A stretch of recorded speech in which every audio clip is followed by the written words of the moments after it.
출애굽기 15장 1절부터 13절까지 말씀. 출애굽기 15장 1절부터 13절까지 말씀 한 절씩 교독하고 13절은 합독하도록 하겠습니다.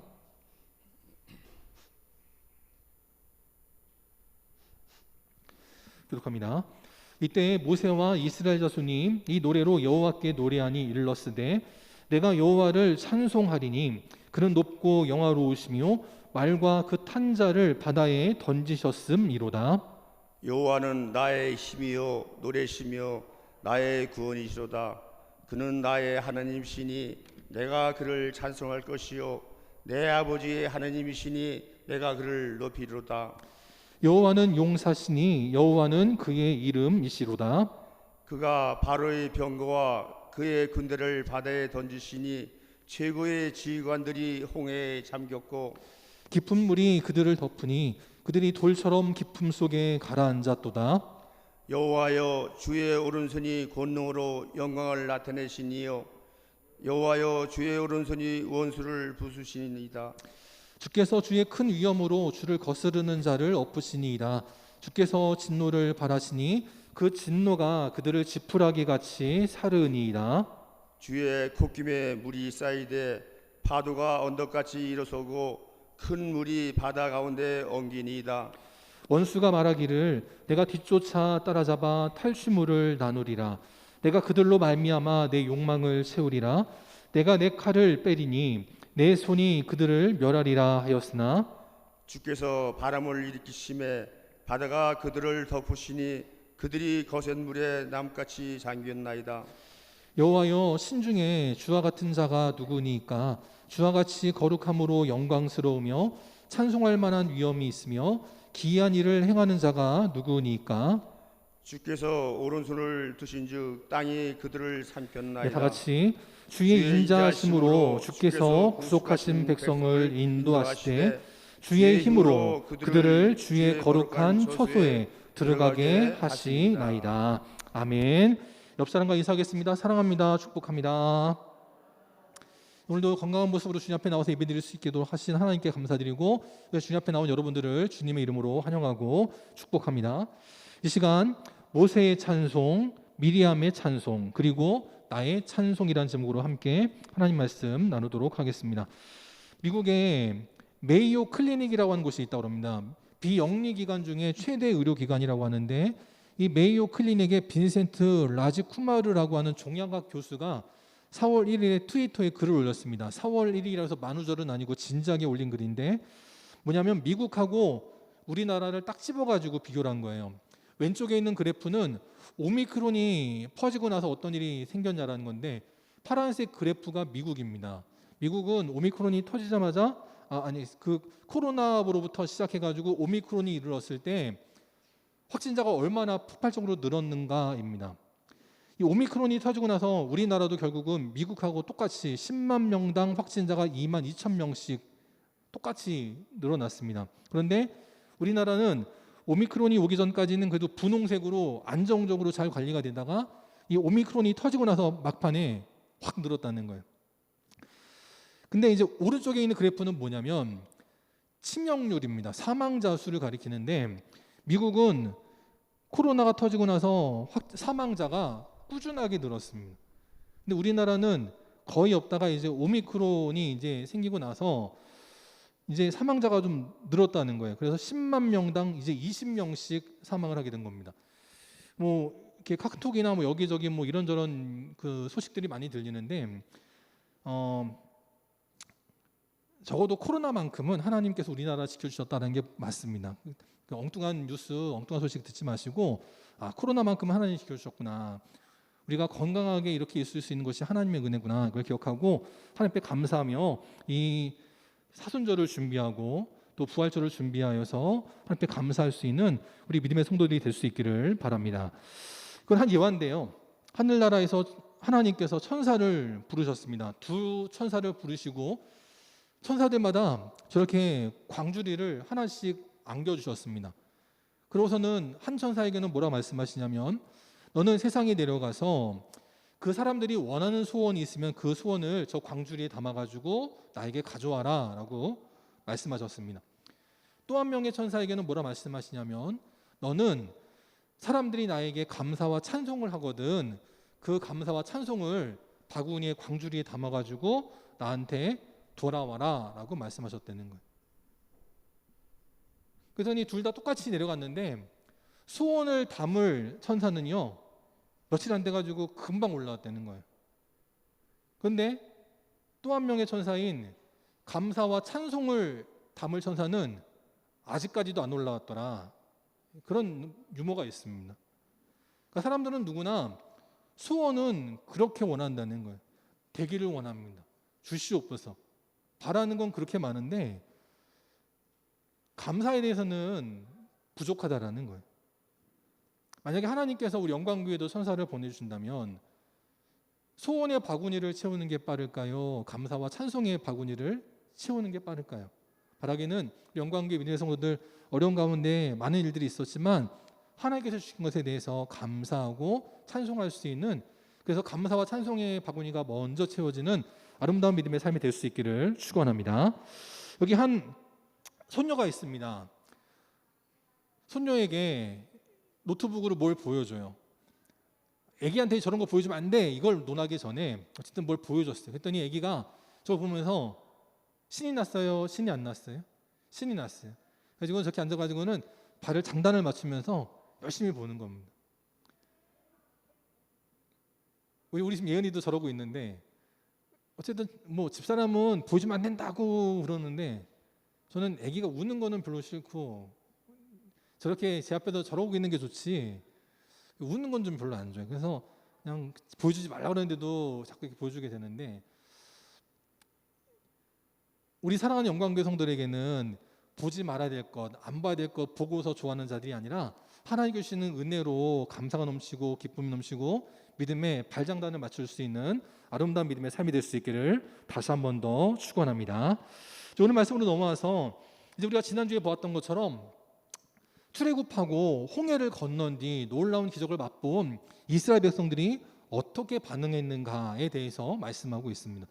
첫 번째, 그들은 어떻게 반응했느냐? 이때라고 나오는데요. 홍해를 건너자마자 바로 그 순간 그들은 어떻게 했느냐? 하나님 앞에 찬송을 올려드렸다라는 거죠.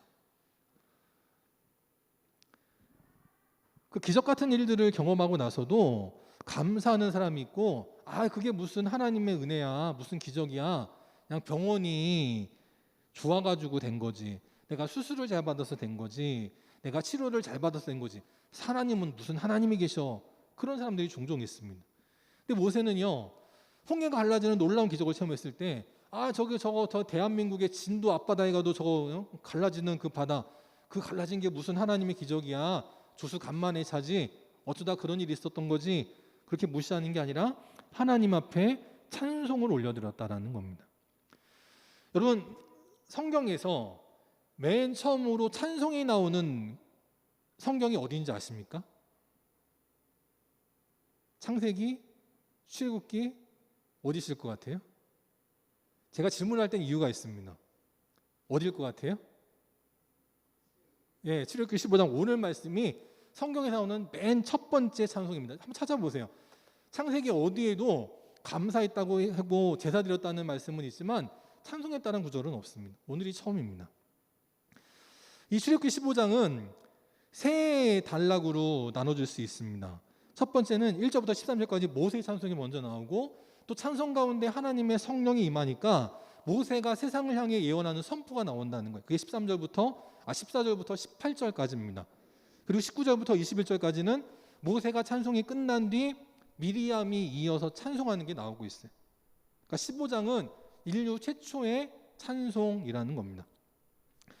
그러고 나서부터 이제 출애굽기로부터 시작돼서 구약의 마지막까지 이를 때까지의 패턴이 이제 완성이 됩니다. 그게 뭐냐면 이스라엘 백성들이 고통과 탄식을 할 때가 있어요. 그게 범죄한 까닭이든 뭐든 간에 이스라엘 백성들이 고통과 괴로움으로 인하여서 탄식하고 부르짖습니다. 때로는 불평합니다. 그럼 하나님이 그들의 소리를 들으시고 응답하시고 구원하여 주시는 거예요. 그러고 나면 그들이 또 이제 하나님 앞에 찬송하고 감사하는 겁니다. 이게 출애굽기의 패턴이고 구약의 패턴이에요. 우리가 이걸 통해서 뭘 할 수 있냐면 체험한 자만이 찬송할 수 있다라는 겁니다. 하나님의 은혜를 체험한 자만이 찬송할 수 있는 거예요. 이때라고 말하는데요. 이때는 어느 때냐? 바로 그 1절 하반절에 나오는 것처럼 높고 영화로우신 하나님께서 이스라엘 백성들을 쫓아오던 애굽의 말탄 자들, 그들을 바다에 던져버리시는 놀라운 역전의 역사가 나타났던 때다라고 말하고 있습니다. 그걸 경험하고 나니까 그들이 하나님을 찬송하지 않을 수 없게 되었다라는 거죠. 그 시편 106편도 이 홍해를 갈랐던 출애굽의 사건을 다룬 시편인데, 여기도 뭐라고 말하냐면 이스라엘 백성들은 구원하여 주시고 이스라엘의 대적자들은 물로 덮으셔서 하나도 살아남지 못하게 하셨고, 또 이스라엘 백성들은 그걸 믿고 감사하고 찬양했다라고 말씀하고 있어요. 지금 이 시간에 똑같이 교회 나오지만, 우리 교회 아니고도 다른 교회도 마찬가지인데, 똑같이 교회 나오지만 감사와 찬송이 있는 사람이 있습니다. 근데 감사와 찬송이 없는 사람이 있어요. 그냥 나오는 사람이 있어요. 그냥 부모님이 나왔으니까, 배우자가 나오니까, 또 자녀가 나오니까 그냥 나도 그냥 따라 나오는 사람도 있습니다. 체험이 없는 사람은 나의 찬송이 없는 거예요. 이따 마지막에 다시 말씀드리겠지만 나의 찬송이 없는 거예요. 오늘 이스라엘 백성들 정말 놀라운 기적을 체험하고 나니까 그때부터 이제 하나님을 찬송할 수 있게 되었다는 겁니다. 우리 영광교회 성도들도 그냥 형식적인 신앙생활, 그냥 교양을 쌓기 위한 신앙생활이 아니라 하나님의 능력을 체험하는 체험적인 신앙이 되시기를 바라고, 그때 하나님을 찬양할 수 있는 그런 귀한 믿음의, 참된 믿음의 예배자들이 될 수 있기를 바랍니다. 두 번째, 찬양은 뭐냐? 주님을 칭찬하는 거라는 거예요. 찬송하자 그러면 나 노래 못하는데요 라고 말씀하십니다. 네, 노래 못할 수 있습니다. 노래 못해도 하는 게 찬송이라는 거예요. 찬송이란 뭐냐? 찬송은 음악으로 국한되는 것이고요, 그거보다 조금 넓은 개념이 찬양입니다.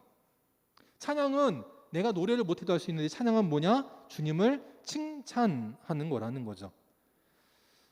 어떤 남녀가 사랑에 빠졌습니다. 남자가 더 좋아하든 여자가 더 좋아하든 할 수 있잖아요. 그래가지고 고백을 합니다. 나랑 사귈래? 라고 고백을 해요. 그랬더니 그 고백을 받은 남자나 여자가 묻습니다. 너는 내가 왜 좋아? 라고 물어요. 그러면 다 좋은데? 라고 말할 수도 있지만, 다 좋다라는 얘기는요, 다 안 좋다라는 얘기일 수도 있어요. 내가 왜 좋은데? 라고 물으면 딱 답이 나와야죠. 눈은 호수 같고, 귀는 스펀지 같고, 콧날은 오똑해가지고 손대면 베일 것 같이 그냥 오똑하고, 입술은 앵두 같고, 목은 사슴 같고, 피부는 뽀얗고, 이렇게 줄줄줄 나와야 되는 거 아니에요? 근데 그게 안 나오고, 왜 좋냐고? 그냥 다 좋아. 그 얘기는 진짜 좋아하는 게 아니라는 거죠. 찬송은 뭐냐? 주님을 칭찬하는 거라는 거예요. 내가 노래를 잘하냐 못하냐 그게 중요한 게 아니고, 내가 정말 상대방을 얼마나 진지하게 생각하고 그에 대한 관해서 얼마나 상세히 알고 있고 내가 그를 얼마나 구체적으로 칭찬할 수 있는가, 여기에 달려있다는 겁니다.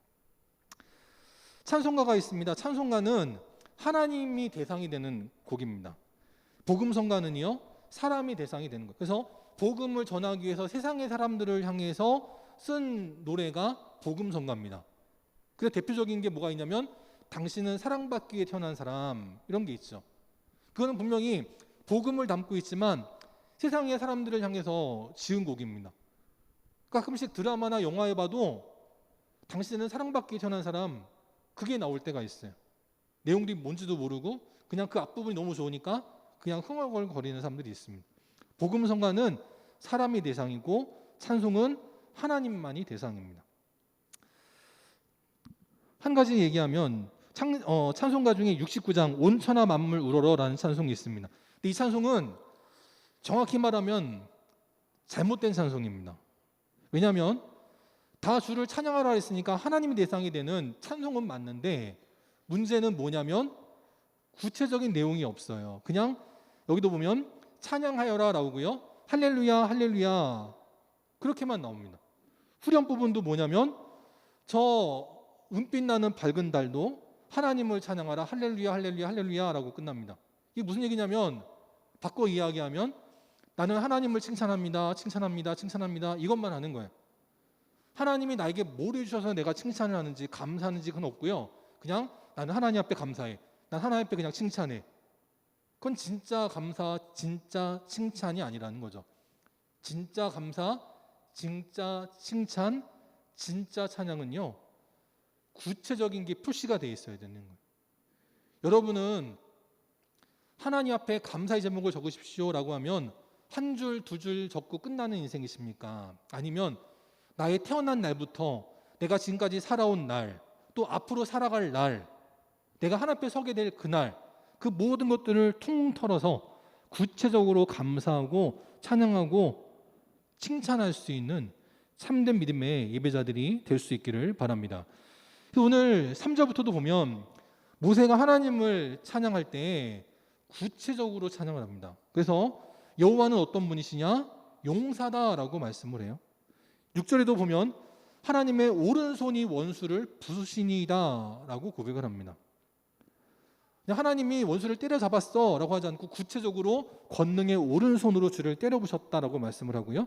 7절에도 보면 주를 거스르는 자는 엎어버리시고 진노로 그들을 지푸라기 같이 살라주셨다라고 고백을 하고요. 8절에도 보면 주의 콧김으로 물이 쌓였다라고 말해요. 동풍이 불어서 홍해가 갈라졌는데 그것을 하나님의 콧김으로 비유하고 있는 겁니다. 또 10절에도 보니까 또 바람을 일으키셔서 바다가 그들을 덮게 하셨다. 모든 것들을 다 동원해서 하나님을 찬양하고 칭찬하는 거예요. 그때 얼마나 감사하겠어요. 가끔씩 이제 할아버지 할머니나 엄마 아빠가 애들한테 물어볼 때 있잖아요. 너 할아버지 할머니 좋니? 너 엄마 아빠 좋니? 그러면 네 좋아요 그렇게 말할 때가 있어요. 그러면 뭐가 좋으니? 그러면 그냥 좋아요. 그거 어떤 애는요 그냥 만화 보여줘서 좋아요. 아니면 어떤 애는 그냥 뭐 먹을 거 사줘서 좋아요. 이렇게 하나씩 하고 끝나면 얼마나 참 그래요. 그런데 그냥 구체적으로 어버이날을 맞이해서 편지 써와라 했더니 그냥 몇 장에 걸쳐가지고 구체적으로 그냥 구구절절 쫙 적는 애가 있고요. 한 줄, 두 줄 적고 끝 하는 애가 있어요. 누가 좋습니까? 마찬가지라는 거죠. 칭찬할 때 그렇게 칭찬하는 거예요. 찬양할 때에도 그렇게 찬양하는 겁니다. 여기 악보가 하나 있는데 이 악보는 뭐냐면 요한 세바스찬 바흐라는 사람의 악보입니다. 아주 유명한 그 클래식의 아버지라고 불리는 요한 세바스찬 바흐의 악보에 보면 항상 맨 앞에는 뭐라고 적혀 있냐면 저 사각형 박스에 있는 것처럼 JJ라고 적혀 있습니다. 그리고 그의 악보의 마지막에는 뭐라고 적혀 있냐면 SDG라고 적혀 있습니다.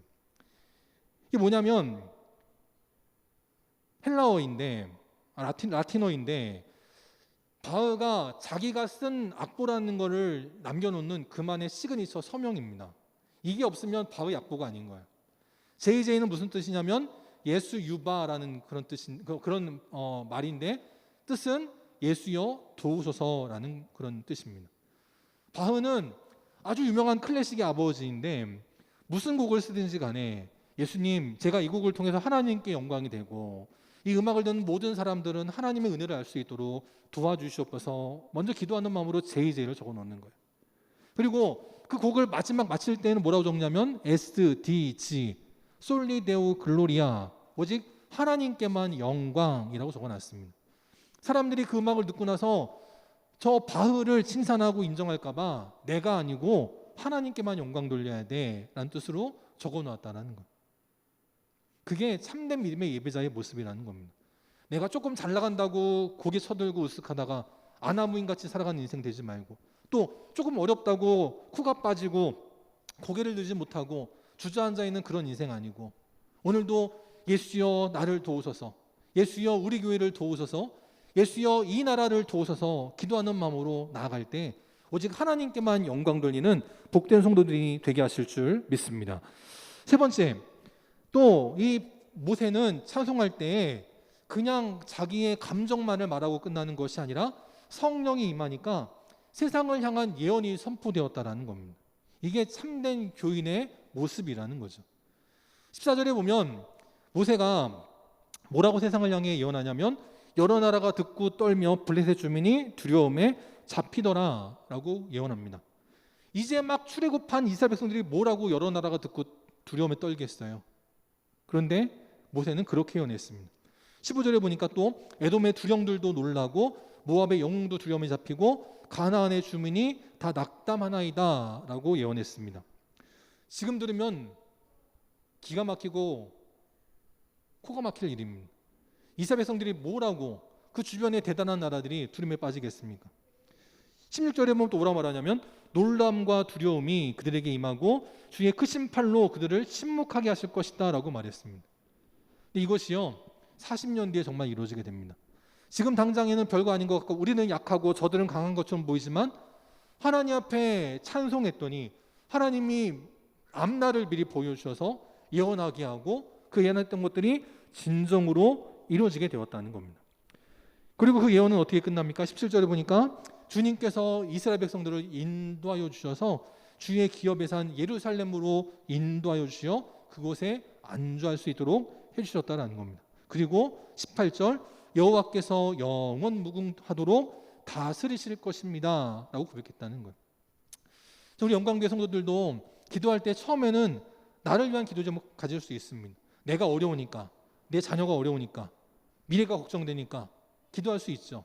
그런데 거기서만 머무는 인생이 아니라 처음에는 나를 위한 기도 제목으로 시작했지만 나중에는 하나님께서 그 기도 제목에 응답하시는 것에 대해서 감사하는 기도를 드릴 수 있고 더 나아갈 때 이제는 그 기도의 제목이 나에게만 머무는 것이 아니라 내 이웃에 어려움 당하는 이들, 세상에 낙심하고 절망하는 이들, 염려하는 이들, 그들을 향하신 하나님의 뜻을 선포할 수 있는 예언의 기도까지 나아가는 복된 인생들이 될 수 있기를 바랍니다.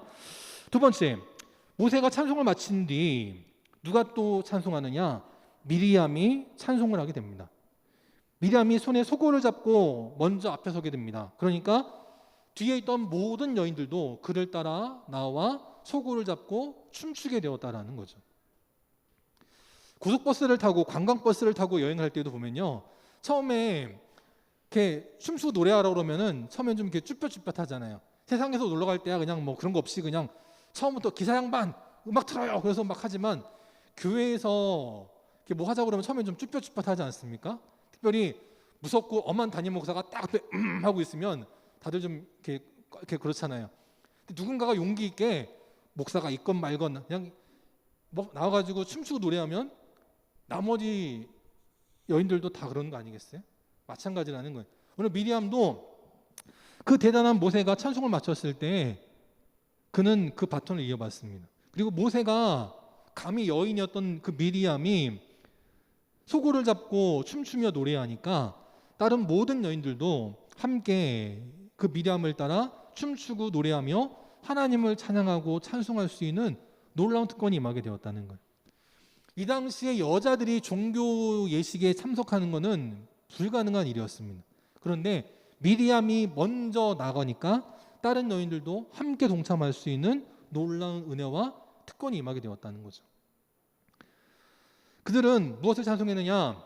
바로 19절에 나왔던 여호와께서 바닷물을 그들에게 되돌려 흐르게 하심으로 이스라엘 자손들이 마른 땅으로 지나간 것에 대해서 감사하면서 찬송하게 되었습니다. 하나님께서 행하신 일에 대해서 미리암은 그의 여인들, 자기를 따르는 여인들에게 화답하며 너희는 여호와를 찬송하라 라고 외쳤다는 거죠. 오늘 경건한 분위기에서 갑자기 누군가가 춤을 추며 찬양하는 것은 쉽지 않은 일입니다. 특별히 우리나라 같이 어떤 그런 그 유교의 어떤 정신에 사로잡혀 있는 사람들은 거룩해야 된다라고 하는 그런 좀 의식이 많잖아요. 우리 교회는 뭐 지금 들어 안 치고 있지만 우리 한국교회 초기에는 한국교회 초기가 아니죠. 80년대만 해도 교회에서 드럼 친다 그러면 난리가 났습니다. 어디 불경하게 교회에서 드럼 치냐고, 또 기타 갖고 와서 기타 치면 또 어디 교회에서 기타 치냐고 막 그랬습니다. 거룩하지 못하게. 근데 요즘은 그렇지 않잖아요. 하나님을 찬송하고 찬양하는 데 있어서만큼은 모든 악기, 모든 수단을 다 동원해도 아깝지 않다라는 거예요. 하나님 앞에 기쁨으로 춤추며 찬양했던 사람 또 누가 있었느냐? 사사기 11장에 보니까 사사 입다의 딸이 있었습니다. 입다가 전쟁에 나가 승리해서 돌아왔을 때 그의 딸이 그 아버지의 전쟁의 승리를 기뻐하면서 춤추며 나와 영접했다라고 말해요. 또 누가 또 춤을 추며 찬양했느냐? 사무엘하 6장에 보니까 빼앗겼던 언약궤가 돌아올 때 다윗이 그것을 보면서 기뻐 춤을 추었다라고 말합니다. 이 당시 다윗 왕이 입었던 옷이 제가 입었던 가운 같은 건데요. 저는 그래도 안에 뭐 속옷이랑 바지도 다 입었지만 이 당시에는 안에 속옷을 입지 않았습니다. 그냥 가운이 옷이에요. 근데 이거를 그냥 막 덩실덩실 춤을 출 때 하체가 드러나도록 춤을 추었다는 거죠. 어떤 사람들은 그래서 왕이 채신머리 없이 저게 뭐냐고 했을지 모릅니다. 우리나라 사극 같은 거 보면 왕은 뛰지도 못하더라고요. 왕은 무슨 일이 있어도 뛰지를 못하고 엄숙하게 걸어가야 됩니다. 그런데 다윗은 주변의 사람들이 아무리 만류해도 그런 건 아랑곳하지 않고 언약궤가 돌아오는 것에 정말 감사하면서 사람 앞에서 뛰는 게 아니라 여호와 앞에서 뛰놀며 춤을 추었다라고 말을 해요. 근데 반대로 그 영광되는 순간에 다윗의 부인이자 사울의 딸이었던 미갈은 어떻게 합니까? 그 언약궤가 돌아오는 그 기쁘고도 거룩한 순간에 그는 내려보지도 않고 창으로 내려보았다라고 말해요. 나라에 경사가 있는데 어떤 사람들은 광장으로 뛰쳐나가가지고 함께 기뻐하는 이가 있고요. 어떤 사람은 창으로 내려다보면서 심중에 업신여기는 사람이 있더라라고 말하고 있습니다. 자, 우리 영광교회 성도들이 남이 기쁘게 춤을 추고 찬양할 때 박수치며 찬양하고 또 통성으로 기도할 때 그것을 업신여기는 자들이 아니라 나도 그와 함께 기뻐 춤을 추며 뛰는 자가 될 수 있기를 바라고 뜨겁게 찬양하는 자가 될 수 있기를 바라고 뜨겁게 기도하는 우리 참된 믿음의 성도들이 될 수 있기를 바랍니다. 또 그렇게 모세의 뒤를 이어서 힘차게 찬양했던 그 미리암인데 이 미리암이 한 가지 실수를 하게 됩니다. 그게 뭐냐면 20절에 보면 성경에서 미리암을 묘사할 때 아론의 누이라고 묘사를 합니다. 모세는 아론의 동생이었으니까 미리암은 모세의 누이이기도 했습니다. 그럼 앞에서 모세가 그렇게 찬송하고 뒤이어서 미리암이 찬송을 했으면 모세의 누이 선지자 미리암이라고 적어야 맞는데 성경은 모세의 누이라고 하지 않고 아론의 누이라고 적었습니다.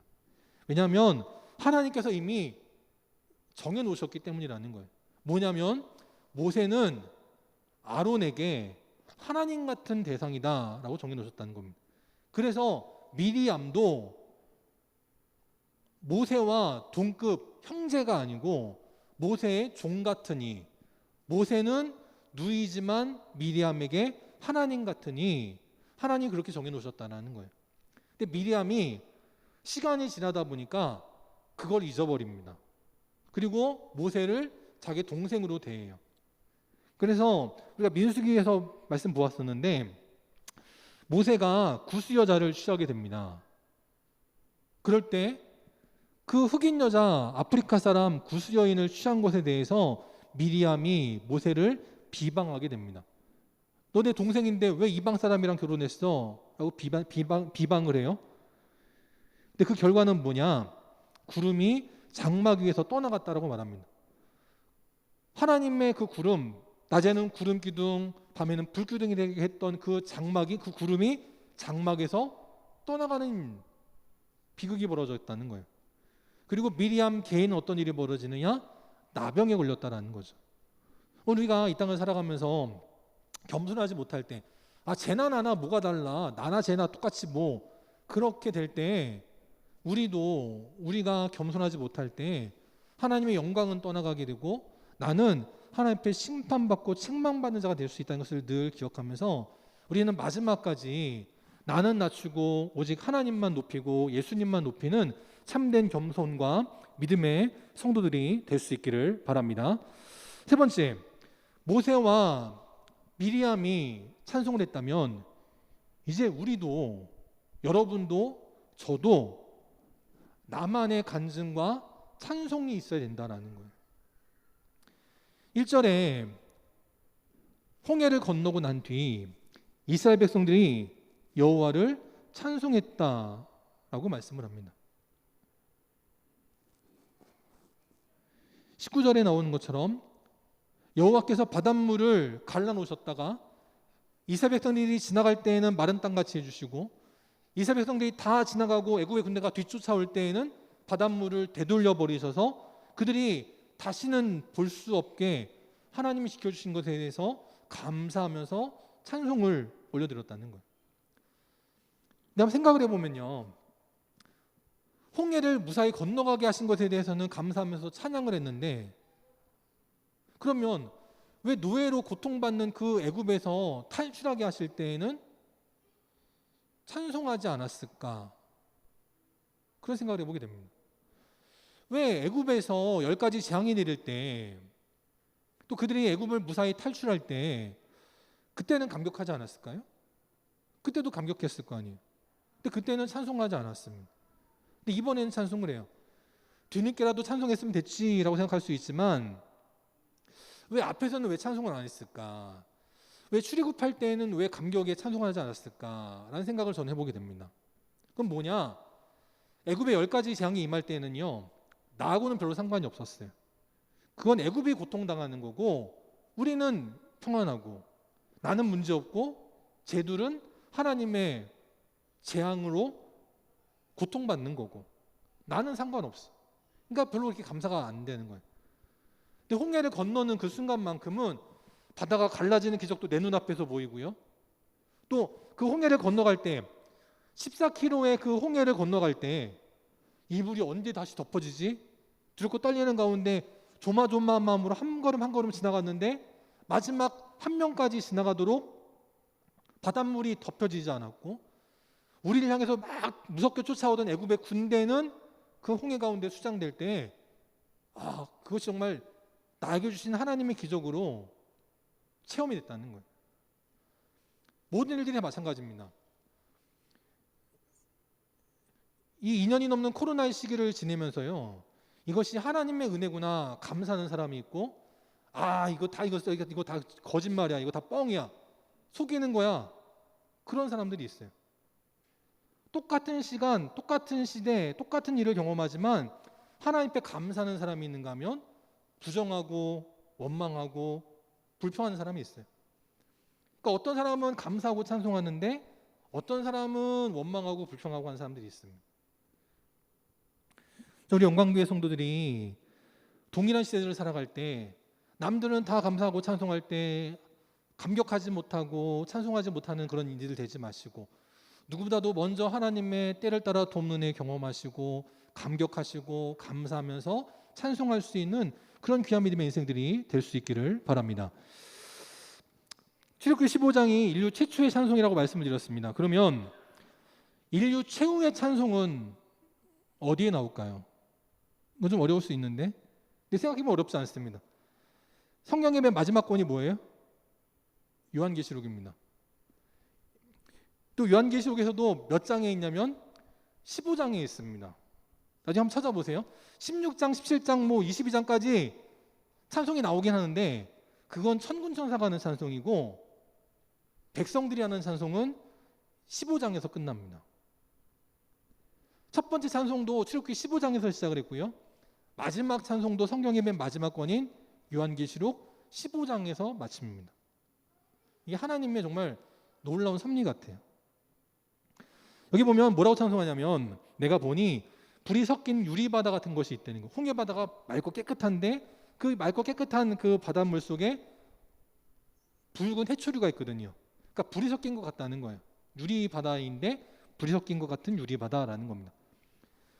거기에 짐승과 그의 우상과 그를 따르는 이름 수가 있는데 그들을 이기고 벗어난 자들이 있다는 거예요. 마치 홍해를 벗어난 것처럼 벗어난 자들이 있다는 겁니다. 그들이 하나님의 검은 고를 가지고 찬송했다라고 말씀을 해요. 바로 출애굽 사건을 가지고 지금 노래하고 있는 겁니다. 그래서 그 3절에 보니까 하나님의 종 모세의 노래를 불렀다라고 말하고 있는 거예요. 저는 이제 우리 영광의 노래가 될 수 있기를 바라고 여러분들의 노래가 될 수 있기를 바랍니다. 그래서 하나님 앞에 서게 되는 그날 저 조독한 목사의 노래가 있고, 아무개 장로님의 노래가 있고, 아무개 권사님의 노래가 있고, 아무개 집사님, 아무개 성도님의 감사의 노래가 있는 그런 체험적인 신앙이 될 수 있기를 바랍니다.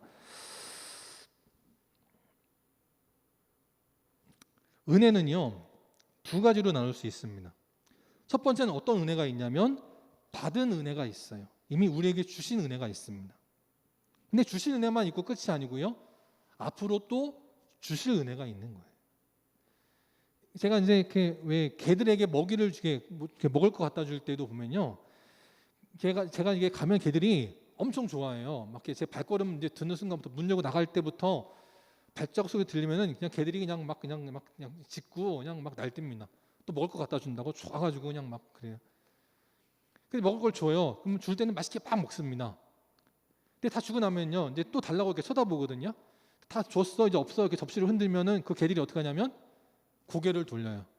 다 줬구나. 이제 볼장 다 봤네. 그리고 고개를 돌리고 지 집으로 들어가 버립니다.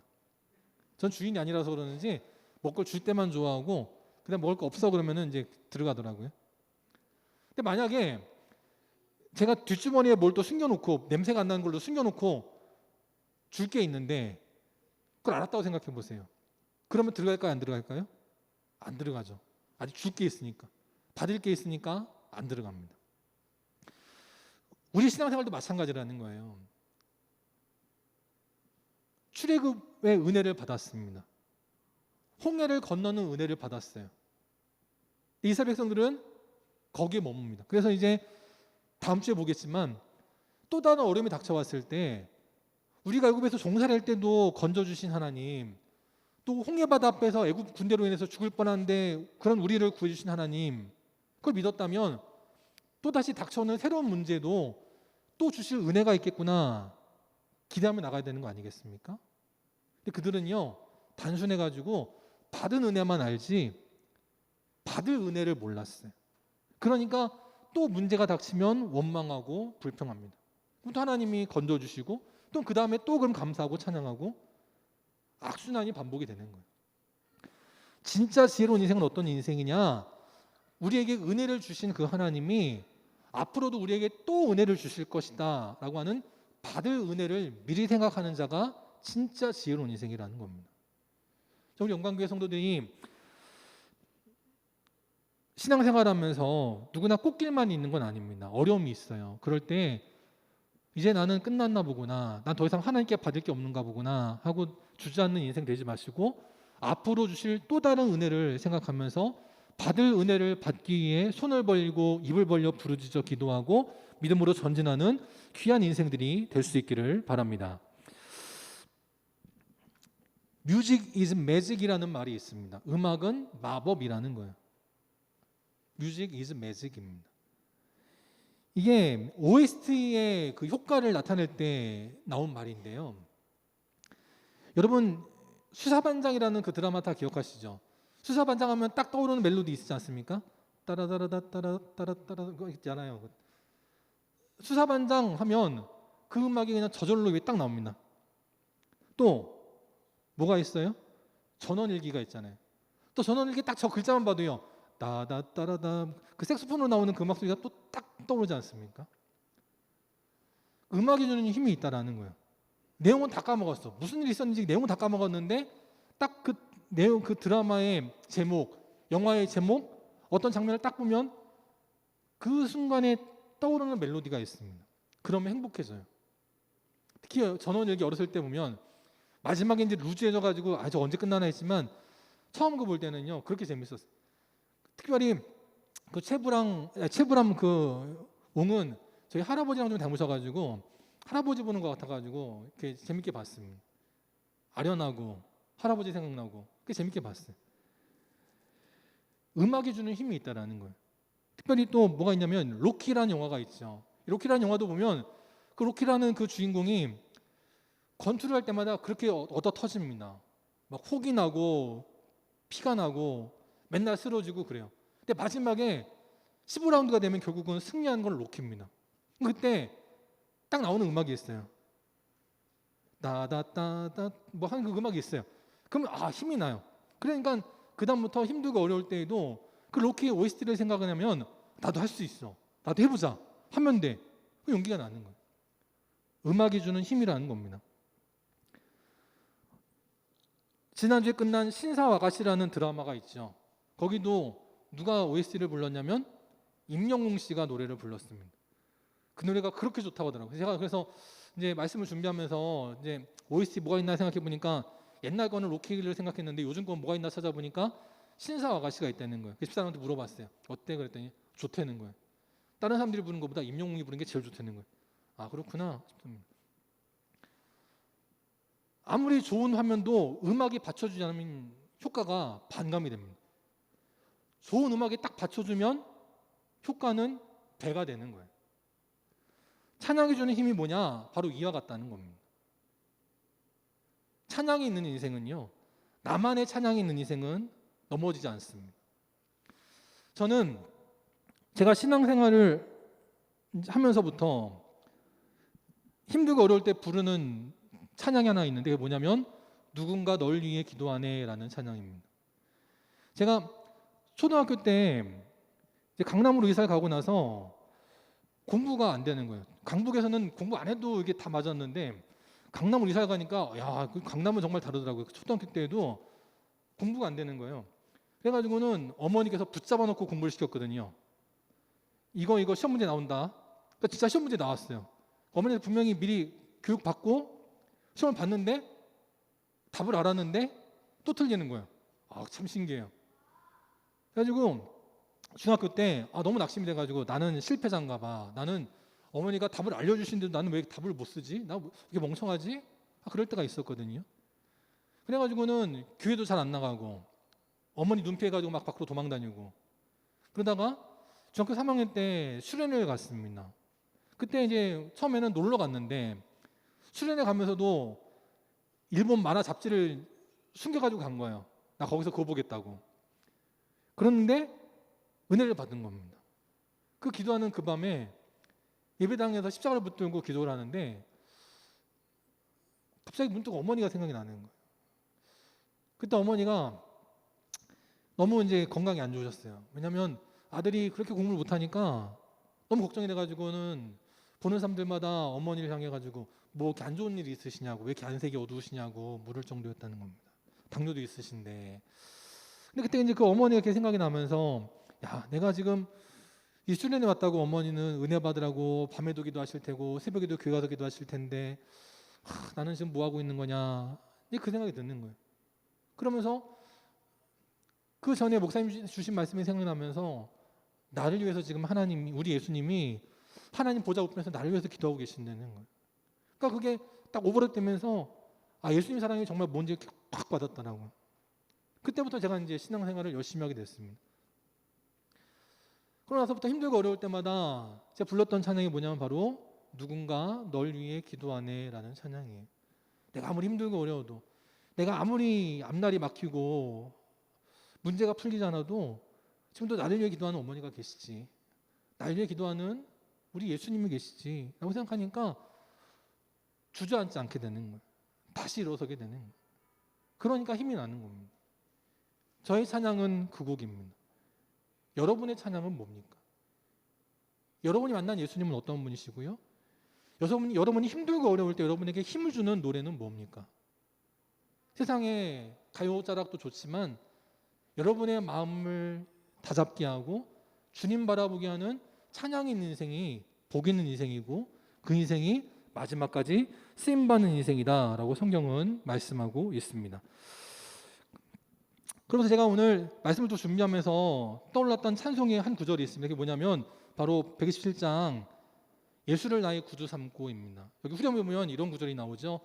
이것이 나의 간증이요, 이것이 나의 찬송일세, 나 사는 동안 끊임없이 구주를 찬송하리로다. 아멘. 이렇게 고백을 하고 있어요. 이것이 나의 간증이에요. 출애굽하고 홍해를 건넌 그 모세의 간증, 그 모세의 찬송이 있어요. 저도 제가 인생을 살아오면서 제가 경험한 간증이 있고 제가 힘들고 어려울 때 부르는 찬송이 있습니다. 그 인생이 있어야 진짜 성도라는 거예요. 교회를 아무리 백날 다녀도 소용이 없고요, 아무리 무슨 직분을 가져도 소용없어요. 그 간증이 있고 찬송이 있는 자가 진짜 하나님 백성입니다. 우리 영광교회 성도들도 이 모세처럼, 미리암처럼 저처럼 또 아무개 장로님처럼 아무개 원사님처럼 그러한 간증과 찬송이 있는 인생, 하나님 기쁘시게 하고 하나님과 동행하는 진짜 믿음의 성도들이 다 될 수 있기를 주님의 이름으로 축원합니다. 시간 함께 하셔서 찬송 288장 함께 찬양하시고 축도로 이 마치도록 하겠습니다. 288장 예수를 나의 구주 삼고 함께 찬양하겠습니다.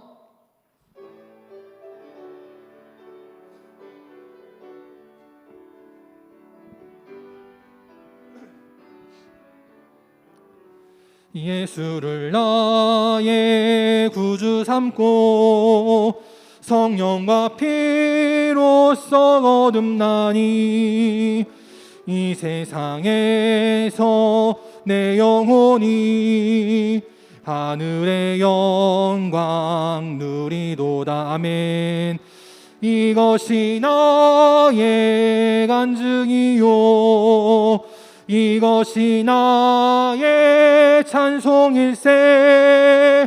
나 사는 동안 끊임없이 구주를 찬송하리로다. 온전히 주께 맡긴 내 영 사랑의 음성을 듣는 중에 천사들 왕래 하는 것과 하늘의 영광 보리로다. 이것이 나의 간증이요 이것이 나의 찬송일세. 나 사는 동안 끊임없이 구주를 찬송하리로다.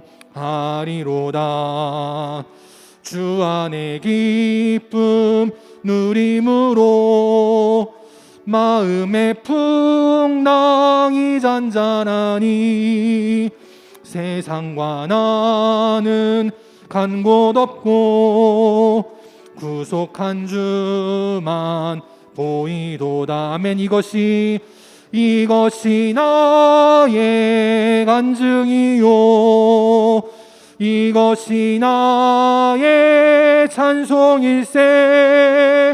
나 사는 동안 끊임없이 구주를 찬송. 후렴 다시 한 번 더. 이것이 나의 간증이요 이것이 나의 찬송일세. 나 사는 동안 끊임없이 구주를 찬송하리로다.